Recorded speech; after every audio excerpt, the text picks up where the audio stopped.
Menjadi seorang mahasiswa bukan hanya tentang mengejar nilai akademis di dalam kelas. Lebih dari itu, ini adalah perjalanan membentuk diri untuk masa depan. Di tengah dunia yang terus berubah dengan cepat, ada keterampilan-keterampilan mendasar yang tidak tertulis di ijazah. Namun, menjadi kunci penentu keberhasilan kita 5 hingga 10 tahun ke depan. Sukses skill, mari kita telusuri bagaimana elemen-elemen ini bekerja, dimulai dari penggerak paling utama di dalam diri kita. Sebab, segala bentuk perubahan selalu dimulai dari dalam, sebuah bahan bakar yang kita sebut dengan motivasi. Perjalanan menuju masa depan tidak selalu berjalan mudah.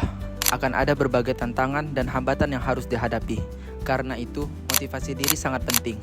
Motivasi diri bukan hanya semangat yang muncul sesaat, tetapi kemampuan untuk terus berusaha, memiliki tujuan yang jelas, dan bangkit lagi ketika mengalami kegagalan, tanpa harus selalu menunggu dukungan dari orang lain. Motivasi diri adalah kekuatan yang berasal dari dalam diri. Di dunia kerja nanti, orang yang mampu menjaga semangat, mengatur fokus, dan tetap konsisten akan memiliki peluang lebih besar untuk berkembang dan meraih kesuksesan dibandingkan mereka yang mudah menyerah. Namun, setelah mesin internal di dalam diri kita menyala, bagaimana kita menempatkan diri saat keluar dan berinteraksi dengan dunia sekitar?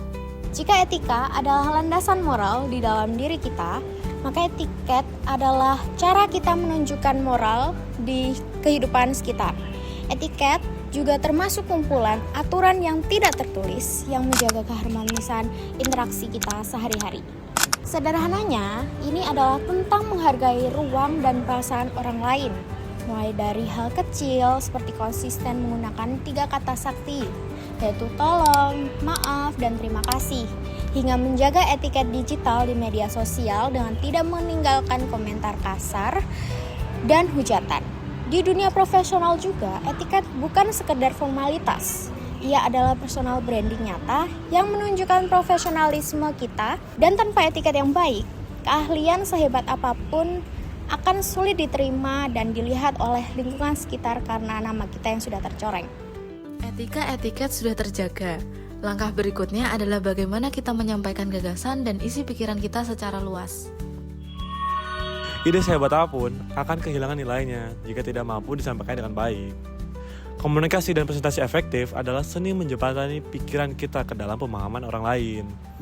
Hal ini menuntut kita untuk menyampaikan pesan secara ringkas, memilih diksi yang tepat, serta menyelaraskan dengan bahasa tubuh dan intonasi yang suara yang meyakinkan. Saat kita menguasai keterampilan, kita tidak hanya sedang berbicara, tetapi kita sedang membangun kepercayaan, mempengaruhi audiens, dan membuka pintu kolaborasi yang lebih luas di masa depan. Pada akhirnya, komunikasi yang efektif tidak hanya berjalan satu arah. Ia harus melebur dalam ruangan kolaborasi dan pertukaran ide.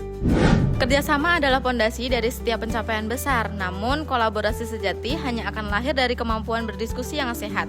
Diskusi yang baik bukan tentang siapa yang paling keras bersuara atau siapa yang memenangkan argumen. Ini adalah tentang active listening, mendengarkan dengan empati untuk memahami, bukan sekedar untuk menjawab. Dengan menghargai perbedaan sudut pandang dan mengendalikan ego, diskusi akan menjadi ruang yang aman untuk bertukar pikiran, memecahkan masalah kompleks, dan melahirkan solusi inovatif untuk tujuan bersama.